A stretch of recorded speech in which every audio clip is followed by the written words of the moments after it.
সুদ গ্রহণ করছেন? তাহলে এই ভিডিওটা আপনার জন্য। সুদ গ্রহণ করার বিষয়ে আমাদের সনাতন শাস্ত্রে কি বলা হয়েছে এবং বিভিন্ন আচার্যরা এই বিষয়ে কি বলেছেন। প্রথমেই বলি, সুদ আপনি যদি কোনো ব্যাংক থেকে, অর্থাৎ ব্যাংকে টাকা রাখা বা আপনার কোনো গুরুত্বপূর্ণ অলংকার আপনি ব্যাংকে রেখে টাকা গ্রহণ করছেন, তাহলে সেই ক্ষেত্রে সুদটা কিন্তু আপনি দেশের আইন অনুযায়ী গ্রহণ করছেন। এখানে ধনী গরিব সবার জন্য কিন্তু নিয়মটা কিন্তু একই, অর্থাৎ এটা দেশের একটা আইন অনুযায়ী প্রচলিত। আর একটা সুদ আছে, যেটা হচ্ছে আপনি কাউকে 500 টাকা ধার দিয়ে তার কাছ থেকে 25% বা 50% আপনি তার কাছ থেকে মুনাফা নিচ্ছেন। অর্থাৎ দেখা যাচ্ছে সেই 500 টাকা আপনাকে ফেরত দিতে হচ্ছে, পাশাপাশি এর সাথে আরো 500 টাকা আপনাকে, মানে সেই সুদ চক্রে অর্থাৎ চক্রাকার হারে আপনাকে টাকা প্রতিনিয়ত, তাকে যতদিন তিনি ঋণ শোধ করতে না পারছেন ততদিন আপনাকে সুদ দিতে হচ্ছে। তাহলে জেনে রাখুন, আপনি মহাপাপের ভিতরে লিপ্ত হয়ে গেছেন যারা এই ধরনের কাজে লিপ্ত আছেন। মনুস্মৃতিতে বর্ণনা করা হয়েছে, আমাদের জীবিকা নির্বাহের জন্য এমন পথ অবলম্বন করা উচিত যেটাতে কোনো ব্যক্তির উপরে শোষণ হবে না।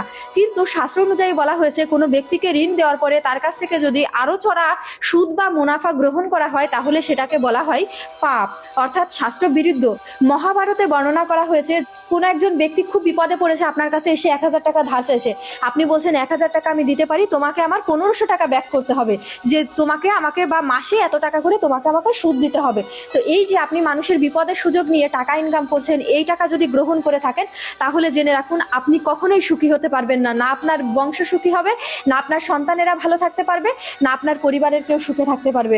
আপনি যেভাবে মানুষকে শোষণ করে টাকা গ্রহণ করবেন, সেভাবেই প্রকৃতি আপনাকে শোষণ করে সেই টাকাগুলো নিয়ে যাবে। নারুস্মৃতি শাস্ত্র, অর্থনীতি শাস্ত্র, এমনকি চাণক্য নীতি শাস্ত্র, বিভিন্ন জায়গায় কিন্তু এই সুদের বিষয়ে এইভাবে বলা হয়েছে।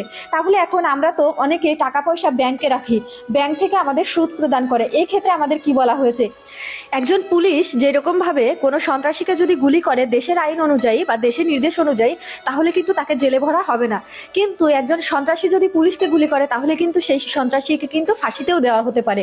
তো সেরকম ভাবে আপনি যখন দেশের আইন অনুযায়ী একটা ব্যাংকে আপনার অর্থ রাখার পরে সেখান থেকে সুদ পাচ্ছেন, সেই সুদটা কিন্তু ধনী গরিব প্রত্যেকের জন্য সমান, অর্থাৎ সেটা কাউকে আপনি শোষণ করে পাচ্ছেন না, সেটা সরাসরি আপনার নিয়ম অনুযায়ী আপনি আপনার টাকা পয়সা রেখেছেন সেখান থেকে প্রাপ্ত হচ্ছেন। তাই এখানে আপনার কোনো পাপ নেই। কিন্তু যখন আপনি কোনো ব্যক্তিকে শোষণ করে সুদ গ্রহণ করবেন সেখানে পাপ আছে।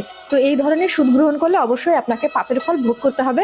কিন্তু কোনো ব্যাংকের মাধ্যমে সুদ গ্রহণ করলে সেখানে পাপ নেই। এটা আমি বলছি না, এটা প্রেমানন্দ মহারাজ থেকে শুরু করে বিভিন্ন আচার্যরা কিন্তু এই বিষয়ে বর্ণনা করেছেন। চাইলে আমাকে বলতে পারেন, আমি প্রমাণ সহ আপনাদেরকে দেখাতে পারি। আমার কাছে সবচেয়ে মোস্ট ডিমান্ডিং যে কোশ্চেন ছিল সেটা এটা, যে মাতাজি সুদ গ্রহণ করা কি পাপ? তো আমি আপনাদেরকে ডিটেলস ব্যাখ্যা করে দিলাম। এখন বাকিটা আপনার সিদ্ধান্ত যে আপনি সুদ গ্রহণ করবেন কোন ভাবে। হরে কৃষ্ণ।